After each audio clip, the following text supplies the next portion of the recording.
Assalamualaikum warahmatullahi wabarakatuh. Perkenalkan, saya Farhan Febrianto. Saya Ardian Wahyu Nizar. Saya Abdillah Gibran. Pada malam hari ini kelompok kami akan menjelaskan tentang cloud computing, mengenai ancaman, solusi, dan inovasi teknologi cloud. Next. Nah, di sini ada beberapa topik pembahasan yang bakal kita bahas mengenai cloud computing. Yang pertama adalah keamanan cloud computing, penyimpanan berbasis data cloud, komputasi serverless, big data analytic cloud, kemudian ada integrasi dan interoperabilitas dan serta DevOps, CI dan CD, kemudian ada edge computing. Next. Nah, di sini adalah keamanan cloud computing, itu perasaan hacking itu atau konfigurasi cloud untuk mencuri data dan serta mengambil alih kontrol. Kemudian ada kebocoran data yang biasanya data terbocor atau data sensitif akibat kesalahan konfigurasi, misal di bucket S3 AWS yang terbuka secara publik atau serangan insider threat. Dampaknya adalah rugi finansial, reputasi, dan sanksi regulasi. Kemudian adalah serangan DDoS yang dimana ini adalah membanjiri server dengan lalu lintas palsu atau botnet untuk mengganggu kesediaan layanan. Next. Nah, kemudian di sini ada enskripsi data, yaitu yang pertama adalah transit, yaitu menggunakan sistem protokol TLS atau SSL untuk mengamankan data selama transfer antar layanan cloud atau pengguna mencegah fast dropping atau man in the middle attacks. Itu untuk mencegah serangan ketika data sedang berjalan. Kemudian adalah data tersimpan, yaitu enkripsi data diam di penyimpanan seperti S3, blob storage, serta AES-256. Kunci terenkripsi dikelola via key management service atau KMS seperti AWS KMS atau Azure Key Value. Kemudian ada autentikasi dan otorisasi yang dimana ini adalah multi factor authentication atau MFA, yaitu untuk menambahkan lapisan keamanan di luar password, misalnya OTP, biometrik, ataupun hardware token, yaitu mengurangi resiko peretasan akun hingga 99% kecuali kesalahan oleh user. Kemudian ada privileged privilege, yaitu membatasi akses pengguna hanya ke sumber daya yang diperlukan diterapkan melalui role based atau access control yang biasa disebut atau RBAC di Azure ataupun AWS IAM.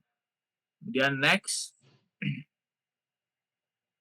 Di sini adalah keamanan jaringan yang dimana ada prinsip privilege last privilege, yaitu layanan seperti AWS atau Cloud Armor.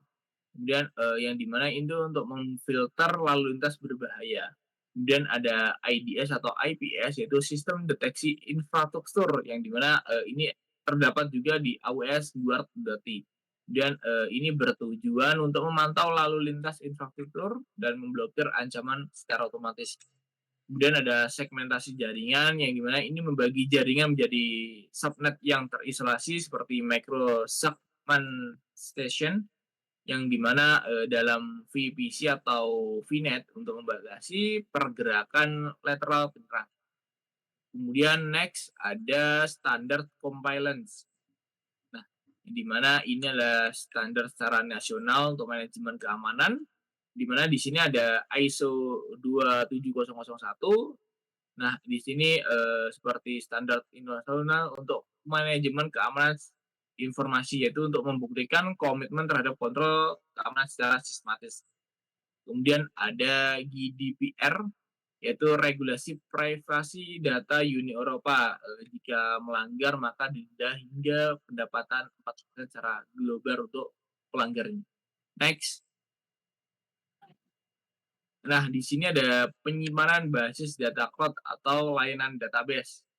Dan di sini ada 2 jenis yaitu relasional atau SQL seperti Amazon RDS, Azure SQL atau untuk data yang terstruktur secara ACID compile yaitu cocok untuk transaksi finansial.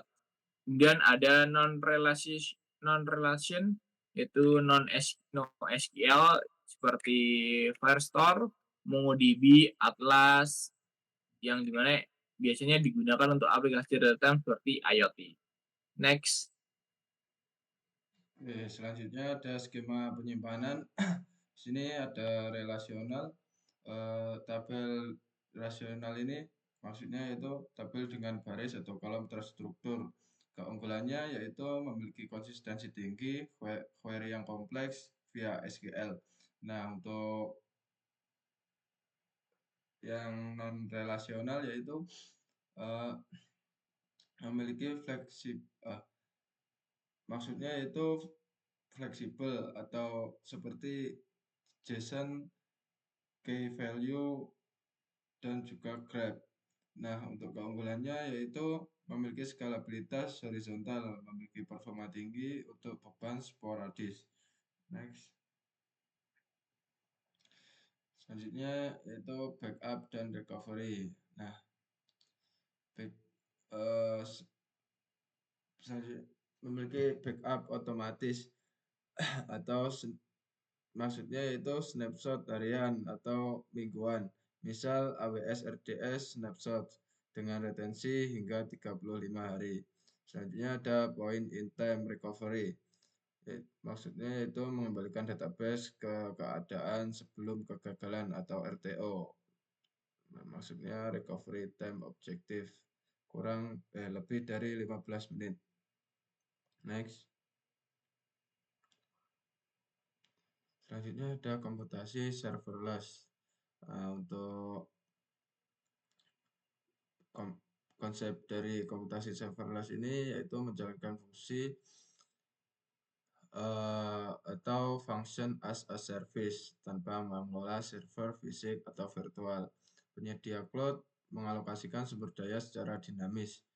Nah, untuk contoh dari layanan komputasi serverless ini yaitu seperti AWS Lambda dipicu oleh event API gateway dan S3 upload dan juga ada Google Cloud Function yaitu terintegrasi dengan Firebase dan GCP Service. Next. Nah, keuntungannya sendiri yaitu memiliki fokus pada kode. Maksudnya yaitu pengembangannya hanya menulis logika bisnis tanpa konfigurasi server. Selain itu ada skalabilitas otomatis yaitu menangani dari 1 hingga ribuan permintaan paralel dalam milidetik. Yang terakhir ada model biaya yaitu bayar biayanya dibayar per eksekusi, misal $0,20 per 1 juta eksekusi AWS Lambda. Next. Itu ada use case, contoh case-nya. Yang pertama backend API. Maksudnya di sini kita dapat membangun API dengan API gateway dan Lambda. Selanjutnya pemrosesan event. Maksudnya di sini digunakan untuk reses gambar saat diupload ke S3. Dan selanjutnya ada automasi atau tugas terjadwal secara cron job. Next. Selanjutnya ada big Di data. sini Selanjutnya ada big data dan analytic cloud. Karakteristik dari big data ini yaitu ada 4V, yaitu volume, velocity, variety, veracity, dan untuk contohnya yaitu 500 terabyte data harian di platform e-commerce. Dan selanjutnya ada layanan analitik. Di sini ada contohnya yaitu AWS IMR, yaitu head head up atau Spark terkelola untuk pemrosesan terdistribusi. Yang kedua ada Google BigQuery, yaitu data warehouse serverless dengan query SQL super cepat. Yang ketiga ada Azure Synapse, yaitu integrasi data lake dan warehouse dan juga pipa ETL. Selanjutnya, next. Oke, di sini ada big data dan analytic cloud. Ya, dan ini terbagi dua. Yang pertama itu analytic real time versus batch. Ya, di mana real time ini termasuk stream processing atau Kafka Spark Streaming, yang dimana digunakan itu untuk fraud detection atau monitoring IoT.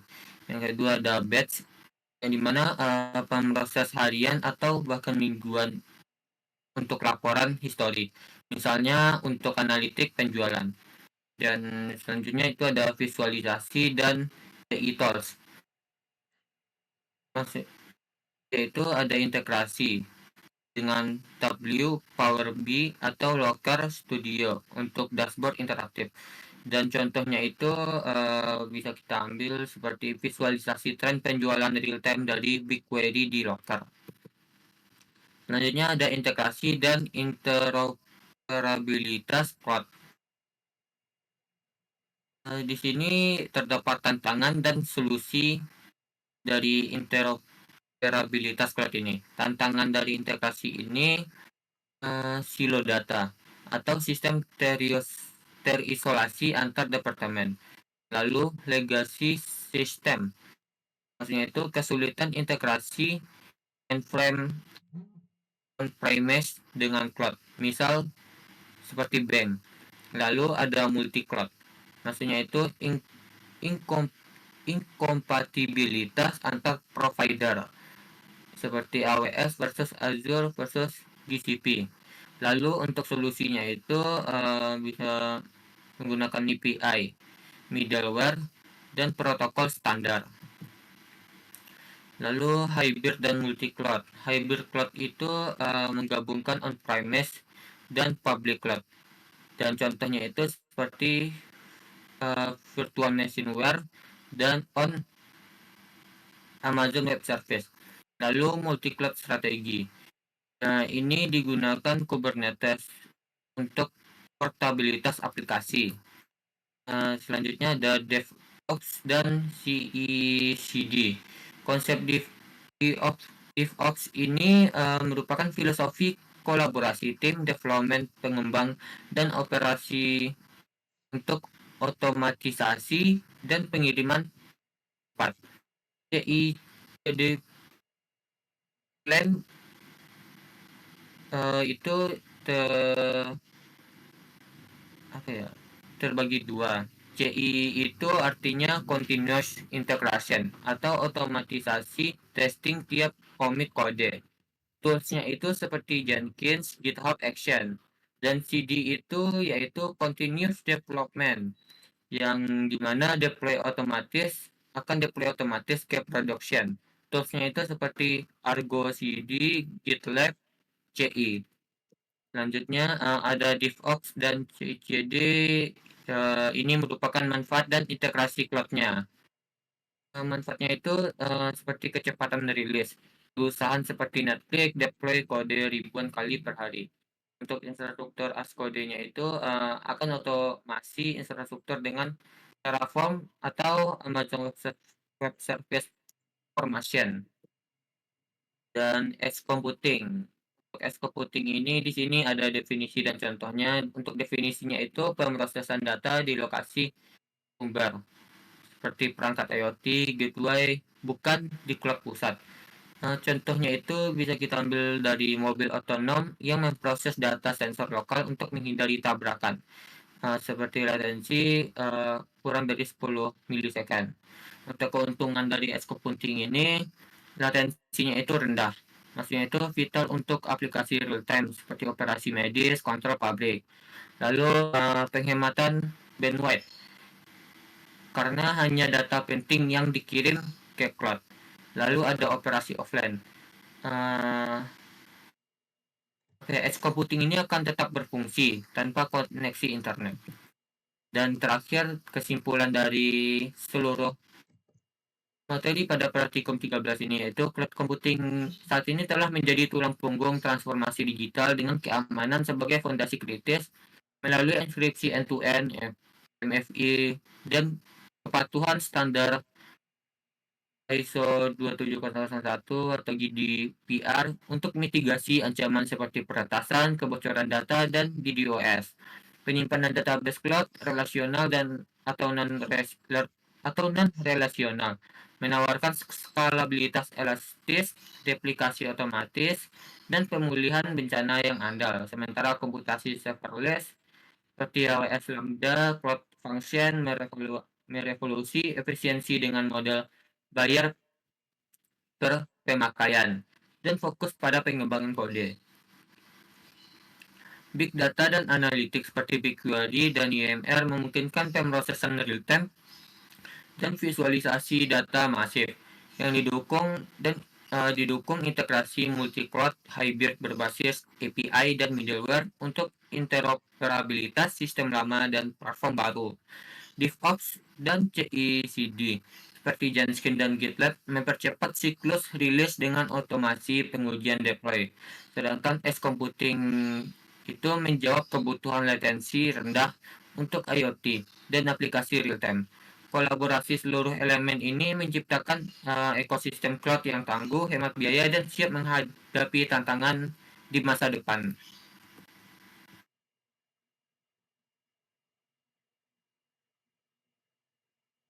Ya, mungkin cukup sekian presentasi dari kelompok kami. Jika ada kurang lebihnya, saya mohon maaf. Wassalamualaikum warahmatullahi wabarakatuh.